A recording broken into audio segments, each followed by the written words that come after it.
Oh nyonso soza musicien yaka na kaye na bik na yo vraiment tant papa va zoyemba ozoyemba donc oh noto ezabo noto ezabo noto ezabo noto ezabo parce que je comprends bien pas danger ba onyo so beti na c'est de marti ba on va mettre ki musique te ba aventure salama et tout abengi yo bosala featuring projet on est comme ya bino mibale non période moko yé a luka faire ba yembela mwasi na ye na pesi mbote mère na biso Nathalie Kalonji nzemu. Est-ce que yé a foutu ka faire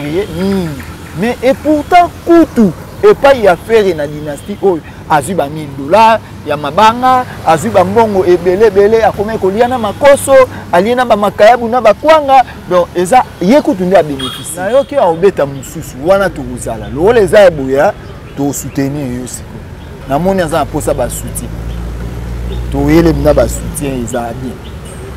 moi na biso ya wenye to le on soutenir yo et ça bien et bon alika mbalo baka po mama musique eza nyongo te mama musique basila na lelo lobi te lelo to luka solution donc to yebi ke solution héritier wata na ba mo ekoya na okai ba bia ko bandela to soutenir.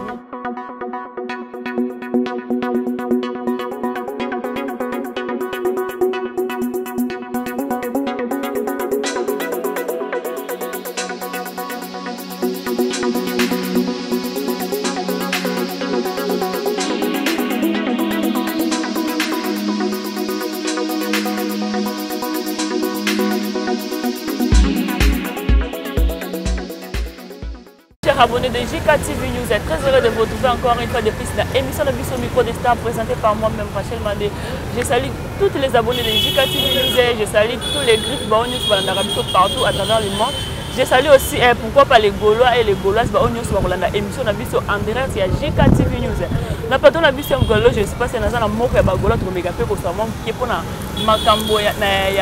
artiste na Bisso musicien faire Gola o eza vraiment na actualité ya makasi avant na kota invité na pesi mbote na baboni na biso tout ya JK TV News na pesi mbote na Chilo papa na Belleville bambote ebele na yo bambote ebele pe na mon frère Aris Atom depuis quelque part bambote ebele Fabrice Mandé so ozana nga langa chimoko kota na invité na nga mkolelo aseki déjà bonjour mon frère. Bonjour. Bonne va santé papa. Ouais, ça va na ngolu ya dynastie kaka. Ninge za la rapport dynastie ndezo coloniser mokili mobimba donc bonne année na ba ya biso nyonso na ba Gaulois nyonso oyo balingaka papa RP ponga na nga mutu pamba na succès gloire nyonso za il faut zonga pas papa RP pour mon mbongo nga zo sala mutu apesinga kopo eza faire rigola donc bonne année na guerin qui a vraiment guerin qui a mis mon belle bonne année puis Gina Mamale bonne année Rodrigue Kipanza Yvette Mbi Zanoti bonne année Carlos Bila ya Mireille Totokani bonne année donc bonne année na batu na biso nyonso pour vraiment mettre Z balébé les bonne année surtout Alexa qui on a beaucoup donc naza pour na yo sur la to sur la vraiment et ça bien et ça la bien ma ouais.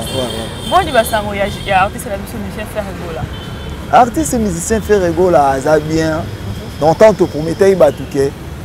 faire abakisi sous succès il y a 10 ans na kati ya carrière na epo depuis to bandaki 2001 actualité zaka faire ti baninga ne ba okoma bakoko actualité zaka ya faire donc alors ayant poussé batu musu ba changer cop ayant poussé ba changer cop pour 10 ans oh batu na bika batu misusu ba changer cop pour ya otala na mutu mo akangi 10 ans ah siko ngati na ngani na mama musique yango bon so pe ozwaka mbongo osali balinye soki pe ozwaka te yo monde oyeba na portugais balobaka você qui sabe donc yo ndo oyeba siko on a juin to yoka l'actualité ça qui na juin faire go azan na concert ya munene na stade de Martyr siko pona bino ba Gaulois bon c'est préparant de pona concert wa pona biso ba Gaulois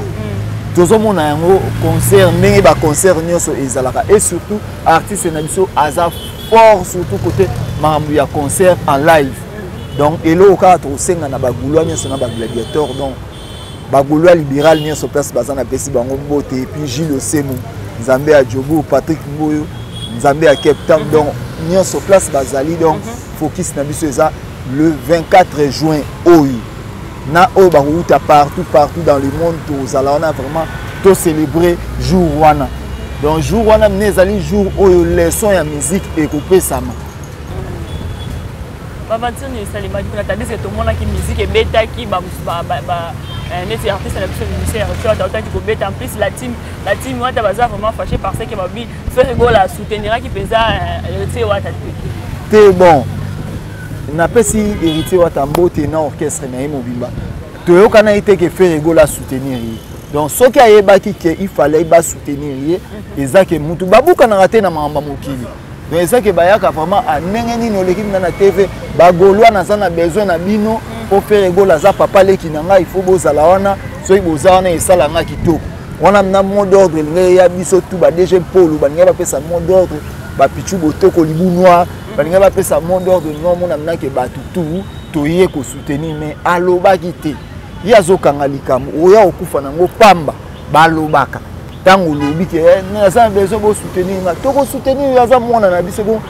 héritier wata po tozwa nini nayebi te type bokana na Bruxelles soki tokoki ko héritier wata wana tokene erreur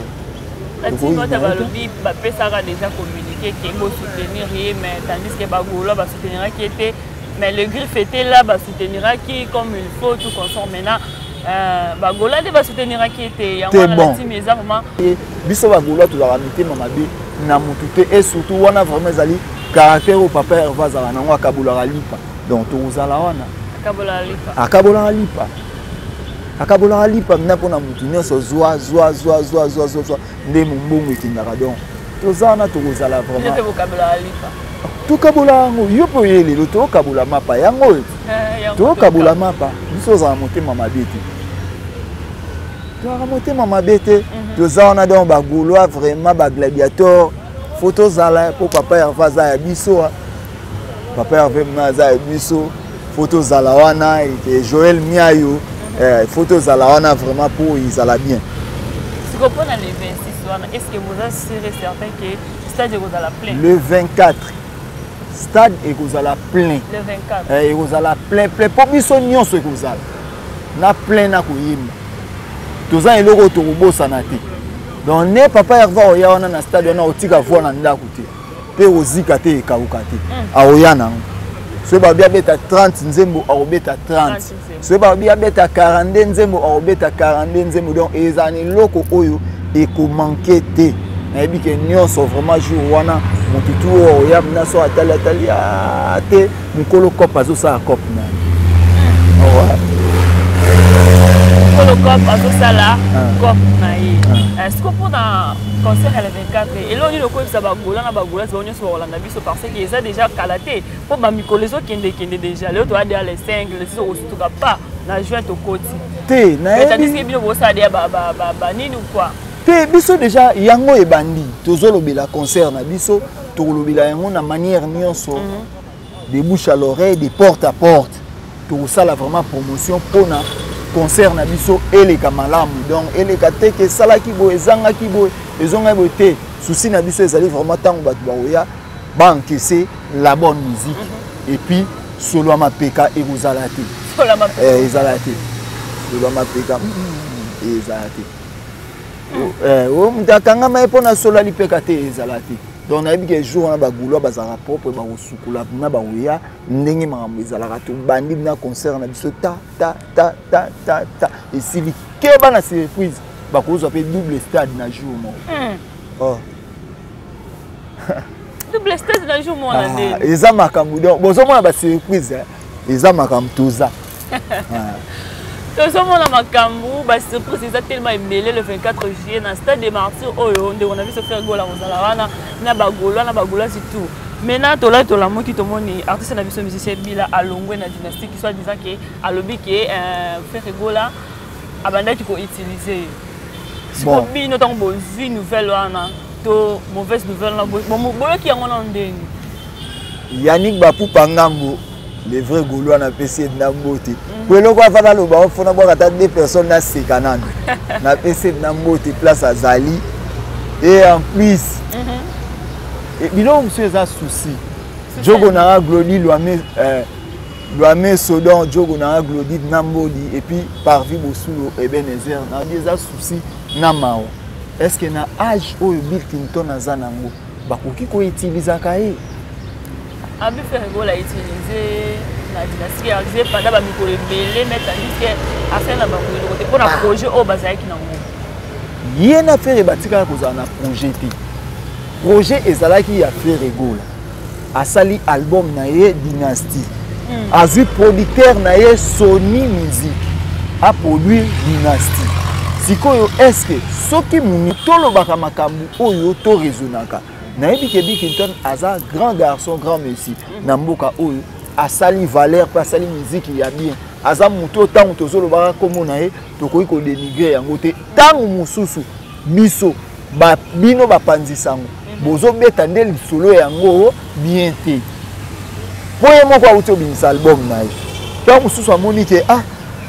nde naza bo album nango na bimisi na se vocaliser mingi na album nanga na yebi te mabiani mboyo soki nazoloba mabi se vocaliser na album na ye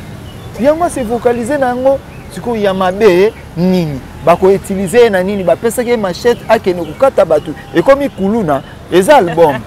alo matumbongo na yebi te makambo alo matumbongo na ngai sans yo pas moyen donc na yebi te ekomi kuluna po bakuluna nde mutu bazala so opeja kangi yo te bautilize ngai sikoyo ebo ye pe komi kuluna bakasalobi bautilize na projet wana na bino bondima te mais ye moko azoleka de azoloba ke bautilize ke mais bino bondima te peut-être ekozala mpe bongo mais na bino bokwar na bino kutu tokosola masolo wana mingi te biso fo tosola na biso badynastie Bill Clinton c'est notre frère oyo abandi wenge mwakala aye na wenge akuti papa Hervé déjà azalaka na wenge papa Hervé ayamba epe na motema mabe te ayamba na motema malamu donc toza na rapport te oyo nyonso ye akopense ekoengage ke ye soki akoloba mabe ye moko ayebi soki akoloba malamu ye moko ayebi mais Bill Clinton aza na biso na motema vraiment golwa nyonso gladiateur soki omoni clip ya Bill Clinton kozape te tala vraiment soki oyo moni nzembo ya Bill Clinton koleka yango te yoka donc po aza ndeko na biso azande on a vu c'est que bino wana na problème te tokozala na problème na ndenge azoleka te tokozala na problème na ye ya nini mon vieux bébé Chico Dalala donc vraiment poto vie na ngana betaka teni na ndenge aliseki te donc ya ke bajina mama le baza wana ba guerin ki abimumbeli donc baza wana na batu na ngana na batu na degré ya liseki te donc batu ebele et bon, je suis en train de émission dans les Lanzarate pour Nazana Batu. Oh, il y a un aïe. C'est une émission qui va être Zanoti. À Longanzala. Oh, Nazana Bango Yanga. Ok, Yanga. Daki Monate Bachambre de Bonheur Yanga. C'est une émission qui Gilles Semo Yanga. C'est une émission PDG. Bavé Bokata chez le président. On a posé Yanga. C'est une émission Yannick Bapoupa Ngambo Yanga. Donc, yango tozo expliquer Bill Clinton c'est notre frère batba mais maman wana polémique té malgré moi soni muke ezaka pour maison mais de lopango ba mongo o bitumbi na pam muke ba soigner na tika elamba na singa na lati lipapa na nga donc bongo à part wana on est ensemble tous un problème na Bill Clinton té c'est notre frère ndenga na yebi auzani kana dynastie auzaka. Merci beaucoup les Gaulois et les Gauloises qui déjà azan de konabino so moni clip na ebo le kate bo cliquer bo tala a kozonga kaka na scopo na volume 2 oyo les 24 les 14 et les 14 ouais ils ont les 14 les 14 pas gérer au ministère et les 14 bon et a un combat MMA na Afrique ici mutu nyo sabunda ngo po gagner donc papa chéri a tie album na e po ateka biso pe to tia po to teka donc mbalama déjà papa chéri na temps on a commis anniversaire na biso pour tous autres ka ba produit na temps moko anniversaire na biso ndé ou kasi pour tous toza na marché na yeti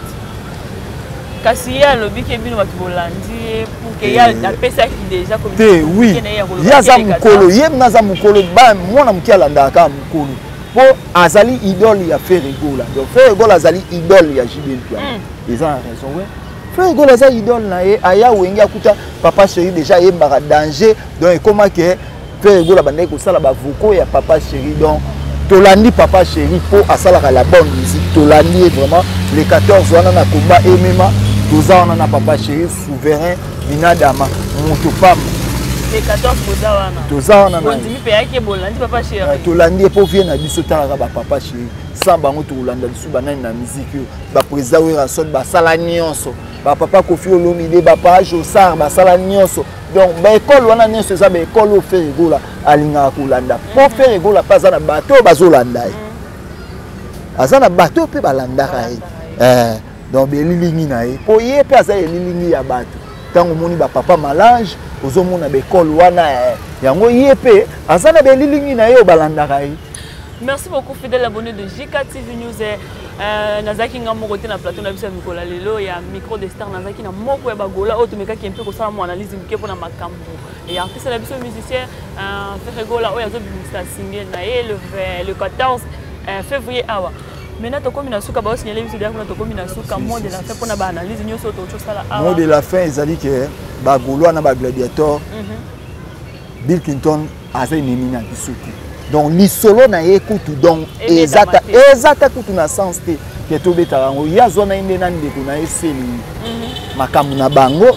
ponga na monaka na image selo abo opese mbote mais conseil pe na opesa seli yo na Bill Clinton boza ba famille bosi bokoli bozala bien bana na bino ba yebi ke o papa Serge ba yebi ke o papa Didier so ekomi na tana ezala malamu te bo préparer lobby ya bana oleza ke boyoka na te après boyoka luka mutu mobo atambongo so balamba limbondo po bolia le boyokana eza l'erreur donc bosangana bozali bana ya famille moko ekosa malamu soki vraiment boza uni olie bokabwana bota la famille BCBG bakabwana pe bato bakenda maintenant na yoka te lisolo mo ezobeta mabeta maso totali net ba soleil wanga baza pe na camarade na bango ndeke o seli ya bumi ba na camarade na bango ndeke o seli ya bumi mais tout le monde a en place baso na raté ndeke azo vivre na nene po ndeke azala likolo ko simbela bato na bilamba bango pende baza na se bazo vivre na ndenge na bango donc tolinga exemple ya malamu eza na maison mère et vous avez oui voilà to comme diana suka na émission so moi de dédicace na yo dekaka na peso ka de dédicace na yo ya bato bakolanda yo quoi dédicace bato ni balé Arlo Matumbongo ya kozanga te Gina Mamale akozanga te Guérin kia bimele akozanga te donc nazana bango wana na Mireille Totokani akozanga te oyo ya Carlos Bila. Merci mon frère, mon soeur, pour la vidéo disposée qui est la chaîne Nabiso ya JKTV. Merci aussi na babone na biso nyo sa JKTV to comme na suka émission na biso o na zaki nga moko te na pesi mbote na ingénieur Fabrice Mande o azalaki na sima ya caméra pe na sima ya machine o azalaki pe na biso bambote pe ebele na Aris attente depuis quelque part bambote pe ebele na Chilo papa na belle vie merci aussi na partage na pe vie na wana pe kontaka mingi makasi. Merci beaucoup na ba onyo baso continuer pour s'abonner pour liker pour partager ba vidéo na biso à chaque fois à chaque moment l'air to kotsaka pourquoi pas ba griffe tout ba mbote ebele bisika nyonso bozali partout à travers le monde bagola bagoloise na possibilité ba mbote ebele pourquoi pas les étoiles ya JKTV News oza na posa ya produit na yo mafuta na yo bosa la publicité contacter juste numéro ezalaka juste affiché na JKTV News to comme dia na suka soki zamba zongite to kuta na biso Malasima, bye bye, à la prochaine.